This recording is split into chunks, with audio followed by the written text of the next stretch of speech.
Hello, this is Grant Hughes of Grant Hughes Investigates on YouTube. Please hit that like button, share the video, and subscribe.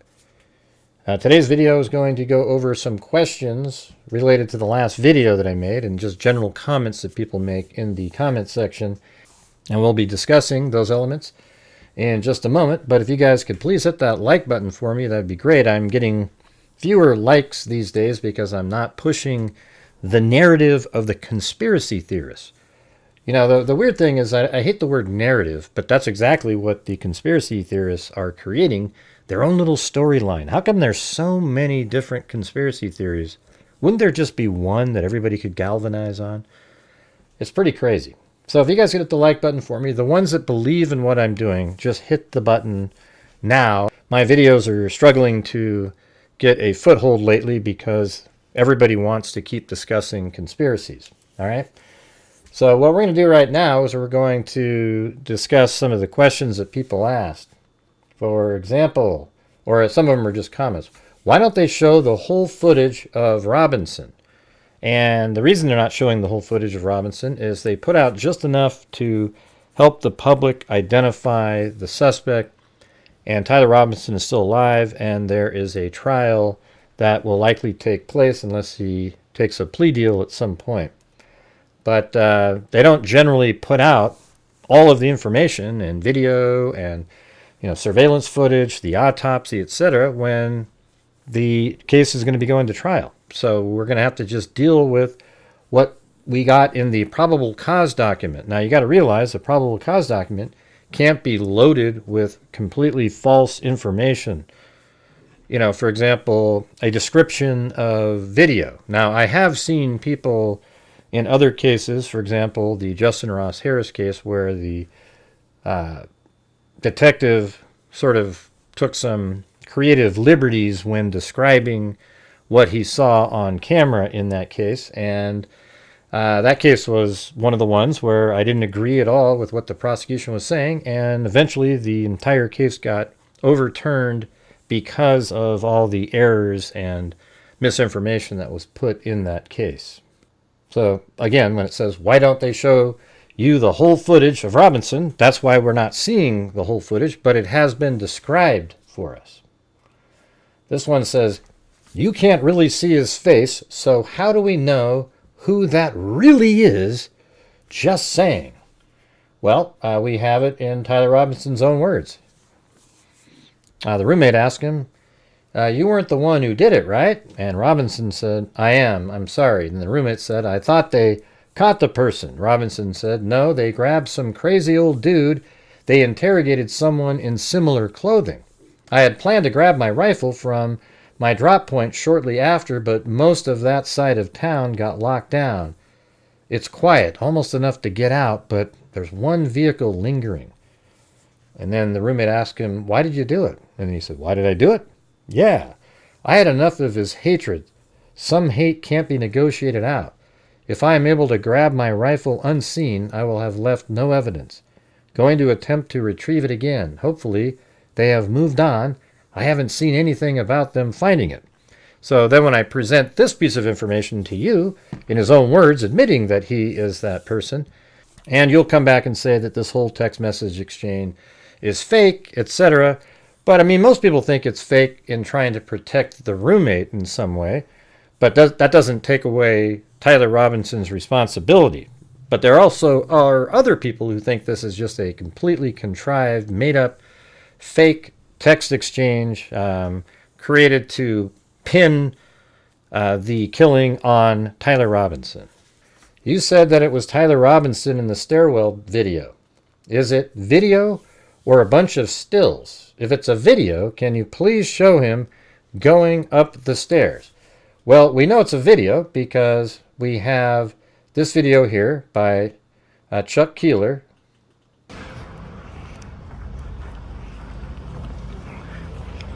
All right, and this is what we're looking at.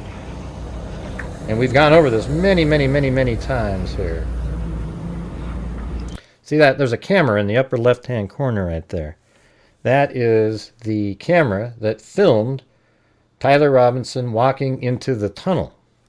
All right, now I've shown this many times, but there's always the viewership on some of the more recent videos is really low, so a lot of you haven't seen it. So this video right here is taken of him coming into the tunnel, and it's a video. They're just providing a still frame because they were just using it to identify who this person was, and it worked.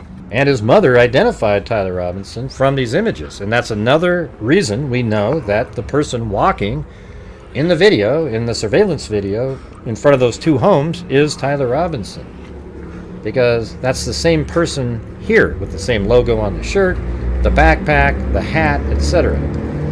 And then as this camera footage right here goes down the hallway, so we can see right down here there's another camera, and I've made videos about this, so if you haven't seen them, I'm sorry. There's a camera right in that corner just before that. See, right up in the upper left hand corner, that's the camera that filmed this shot right there. You can even make out the wall, everything's the same. See that?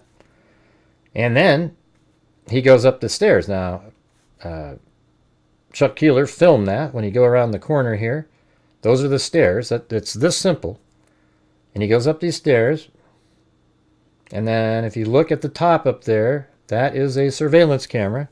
And that's what filmed him going up these stairs. I mean, that's exactly what we're looking at right here. And then as he goes up, he's looking left, same shirt and everything. This is the same person. They're following him down the hall, the tunnel first. So down the stairs, through the tunnel, and now he's going up these stairs. And these are just still frames put out there so people can look at it and see if they know who this person is. Right, so there it is. I mean, absolutely, this person, even though he looks sort of different, because he's thinner down below, is the same person. I mean, got the same shirt on. It's one continual video. And he's just going up the stairs. And look at everything's the same. The shoes, the pants, etc. So it is from a video. There is absolutely no doubt about it. And at some point, maybe that video will be released. We don't know. I'm going to read this really quick. And I want everybody to listen one more time, because this is really where the story is. Investigators reviewed the Utah Valley University surveillance cameras. While reviewing the surveillance cameras, investigators observed an individual on the rooftop of the Losi Center building. Now, the reason they were looking at the rooftop footage is one of the officers during the shooting had looked up there and I think saw him running away, or suspected that spot, and then they checked the surveillance footage up there and found the spot. The officer actually went up there first and saw the location where somebody was likely in a prone position. They then found the surveillance footage and were able to watch it and track backwards Tyler Robinson. So investigators observed an individual on the rooftop of the Losi Center building on the UVU campus at the time of the shooting. Hereafter, the unidentified individual will be referred to as suspect. Based on surveillance camera footage, suspect appears to be a white male and dark-colored hair, wearing dark-colored hat, sunglasses, a long-sleeve shirt with a picture of an American flag and an eagle printed on the shirt. Dark-colored jeans and white-gray shoes with white-colored shoelaces. The shoes appear to be consistent with Chuck Taylor Converse-style shoes. Suspect is also carrying a dark-colored backpack on his back. Suspect walks with a distinctive gait prior to the shooting. Suspect appears to walk with a stiff right leg and a relatively slow pace. Suspect's ability to bend his right leg appear to be restricted. Investigators were able to track suspect's movements on the UVU campus starting at approximately 11:50 hours. And as a matter of fact, that's exactly where this video would begin. When we go back to the start of the tunnel here, that is when they track him going into this lot here, and then he pauses right up here at around 11:53. At approximately 11:50 hours, a UVU surveillance camera first captures suspect walking across a grassy area north of Campus Drive at approximately 800 West. Suspect walked through the parking lot and approached a pedestrian tunnel. So what they're referring to is right here.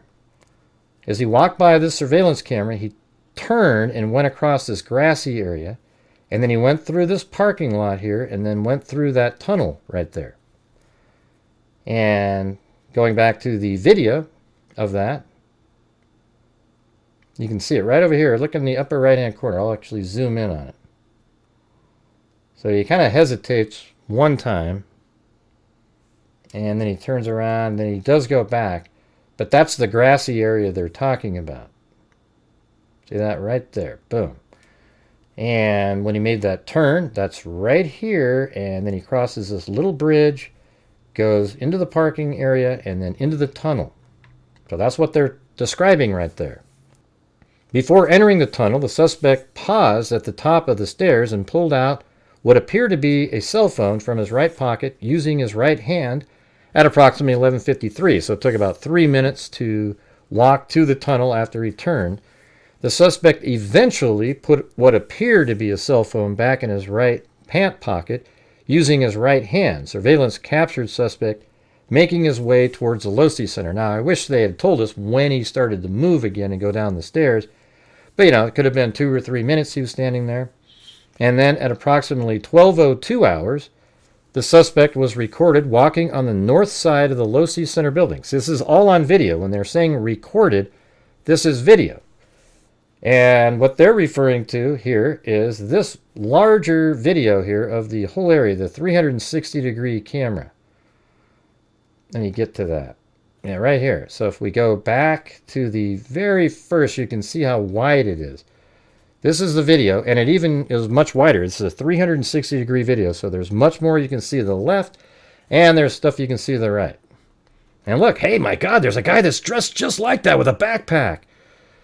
Right there. Wow, that's crazy, everybody. But anyways, there's the shooter on the roof right there, and he's going to be going in this direction and off. But imagine from the original video, this is the one that actually has the time in it, etc. You'll be able to see him walking into the area right here. This will all be on video, you guys. Making his way with that distinctive gait and limp, and then you'll see him go into the door right over here. You'll definitely see that on video. It's going to be 100%. You hear them describe it. So again, at 12:02, the suspect entered the Losi Center building, a little bit after 12:02, I would imagine, through a set of doors on the southeast corner of the Losi Center building. At approximately 12:15 hours, the suspect was observed, see again, observed, this is on video, walking up the stairs that lead to the common area adjacent to the Losi Center building. The suspect walked to a short concrete wall that separates the common area from the rooftop of the Losi Center building. At approximately 12:17 hours, the suspect climbed over the short wall and appeared to crouch down on the north side of the wall on the rooftop. At approximately 12:22 hours, the suspect stood up, started running across the rooftop. This is all going to be seen, and it'll be somewhat clear because that's over here. Like when he comes up the stairs, it's off to the left here, and it's very close to this camera, similarly, but even a little closer to when he jumps off right over there. All right, and then you'll see him at 12:22 on camera get up and run. And the gait that he had before would be gone. So at approximately 12:22 hours, the suspect stood up and started running across the rooftop of the Losi Center building. The notable limp from previous surveillance was absent. So that means that during that time frame from 12:17 to 12:22, he was reassembling the rifle that he had stuck down his pants, and that's why he's now able to run naturally. The suspect stood up and started running across the rooftop to the Losi building. The notable limp from previous surveillance was absent. Suspect ran to the west side of the rooftop and appeared to scoot along the rooftop area as he got closer to the edge of the rooftop. At approximately 12:22 hours, the suspect lay down in a position consistent with a prone shooting position near the edge of the rooftop. This is all on that camera. We're just not going to get to see it right now because there is a criminal case coming. And it appeared to be facing west in the direction of the courtyard area. The rooftop of the Losi Center building overlooks the courtyard area where Charlie Kirk's event took place. Then down here it says at approximately 12:23 hours, surveillance shows that suspect stood up suddenly from the edge of the rooftop and sprinted north on the rooftop of the Losi building. The suspect ran to the northeast corner of the Losi Center building, and we see this portion. So I think the shooting took place at 12:23:25-ish. And then at 12:23:34, if you look right up in here, we can even go back a little bit more. Now right there, if I zoom in, he's way over there. See that? So he had gotten up from the corner over here, I would say 10 seconds before that. So, you know, you're looking around 12:23, 25. But right after the shot, he just stood up and ran. There's no way in hell he would have just sat there. So he took off. So the suspect ran to the northeast corner of the Losi Center building and approached the edge of the rooftop. The suspect placed a dark-colored item on the rooftop and proceeded to lower himself off the rooftop. The suspect dropped off the rooftop onto the grass below. The suspect ran north near the parking lot to the east of the Losi Center. At approximately 12:24 hours, the suspect ran north across Campus Drive Road. And that's when he was carrying the rifle wrapped in a black towel. You see it. He goes across, and he goes into the wooded area. Now, that same camera, as I've explained numerous times, is filming from right here. That's the camera. It can film him. So the camera is right there. I don't know if you can see me circling this, but right in this position. And it would see him running into the woods and not continuing down the road there. And that's where law enforcement went in there and retrieved the rifle wrapped in a black towel. I think that just always needs to be repeated because people don't seem to realize that this is a description of what they see on video, and we got to see part of it because that was, you know, mentioned in the probable cause associated with the rifle and the gun, and you can see his movements, and maybe that would help somebody identify him a little bit by the way he was moving and running off the roof. All right, so this one says it could be the same guy. It could be Tyler Robinson. It could be some other guy. When looking at the video of the crowd, I can at least find 10 Tyler Robinsons in different clothes. They're all around the campus. And, you know, I don't really know how to respond to something like that. Those other people aren't caught on camera continuously from the tunnel all the way onto the roof. Okay, wearing the same clothing. The eagle on the front of his sweatshirt. I bet there is much more surveillance footage of him inside the building, perhaps the Losi building, in the 12 minutes or so before he went up to the rooftop. All right, we don't know if they have that footage or not, but you do see him. He's got the same limp, so it's the same person that is walking by in the surveillance shot. I mean, see, that's the part that I just don't see why people don't see the connection here. He's limping in front of this house with the white eagle logo on, and then you see him right over here. He's going to be limping on that video too, carefully letting him down the stairs and making his way up the stairs over here. You're going to see that. And then you're going to see the same person just right over here limping in a time that's consistent with that. And maybe there's even another camera down here. We don't know. And then makes his way this direction. You'll see him limping, going into this building. And then 12 minutes or so later, that same individual comes up here and limps over to here, then climbs over the wall, and then the limp's gone at 12:22 when he stands up and runs over here, shoots Charlie Kirk, and then runs this direction, then climbs down, runs this direction, then heads into the woods over here where he places the rifle wrapped in a black towel, then changes clothing. All right? He also, don't forget this, left a screwdriver on the roof that had DNA that was consistent with Tyler Robinson. How did he bend his right leg at the top of the stairs with a gun in his pants? So let's take a look at this. This is Matt Kester here describing and showing us how somebody, this guy here, has similar sort of body structure to Tyler Robinson. And look. As close as we can be to certain, this is how this was carried. And I'm going to let this guy demonstrate. We're also going to go out in the stairwell, shoot a little video of him walking in the stairs. So I'm going to just move it forward here. But see, he's already got it. The shirt and everything, the pants are down his legs, but it goes to the knee. That's why I think he hooked in. When we look at this, it says, how did he bend his right leg at the top of the stairs with a gun in his pants? Well, that's exactly underneath his right. armpit. I mean, this is it. Kept his arms straight down, because if you see when he walks, he doesn't have his hands in pockets. They're out. Keep your hands out. All right, so here he is going up the stairs. Look, see? See his right leg, it just goes to his knee. He just can't swing his leg right or left.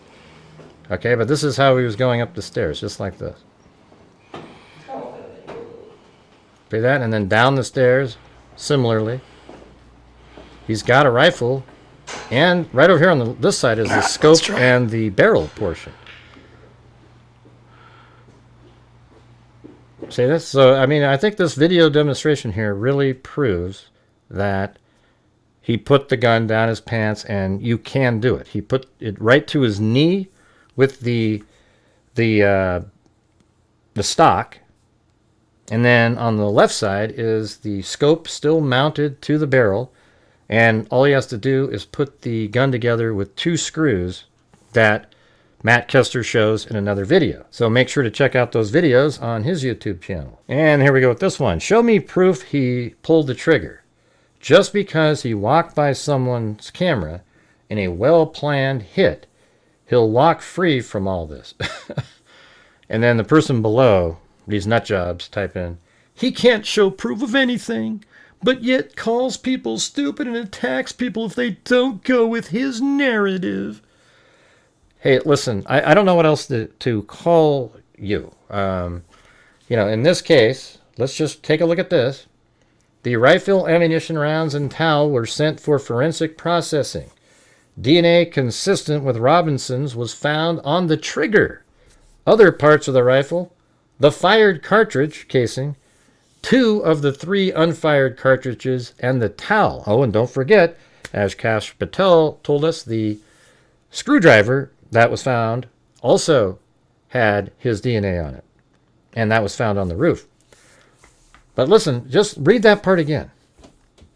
DNA was consistent with Robinson, was found on the trigger of the gun, other parts of the rifle, the fired cartridge itself, and 2 of the 3 other unfired cartridges. Now people will go, well, what about that third one, Gray? Why wasn't his DNA on? Oh my God, can you just...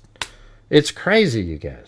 And then look right down here. It said, over the next approximately 33 hours, police conducted manhunt for the shooter until the evening of September 11, 2025, when Tyler James Robinson surrendered to police at the Washington County Sheriff's Office. DNA consistent with Robinson was found on the rifle's trigger. So there you go again. So I don't know how other, you know, when you read something like this, show me proof he pulled the trigger. Well, his DNA was on the trigger. They tracked Tyler Robinson onto the roof, where he gets up and runs off the roof. And we know that it's Tyler Robinson because his parents identified him as the person going down the stairs and into the tunnel and then into the parking garage, and then tracked him a short distance through campus to the Losi building, where he enters the Losi building probably at 12:03-ish. Okay? It's Tyler Robinson, you guys. Now, I have many more questions to answer in here, but the video is getting already long here, so we're just going to stop it at this point. But I want to say thank you for everybody who's commenting and asking questions. And don't forget to hit that like button. And as I always say, until next time, be safe out there.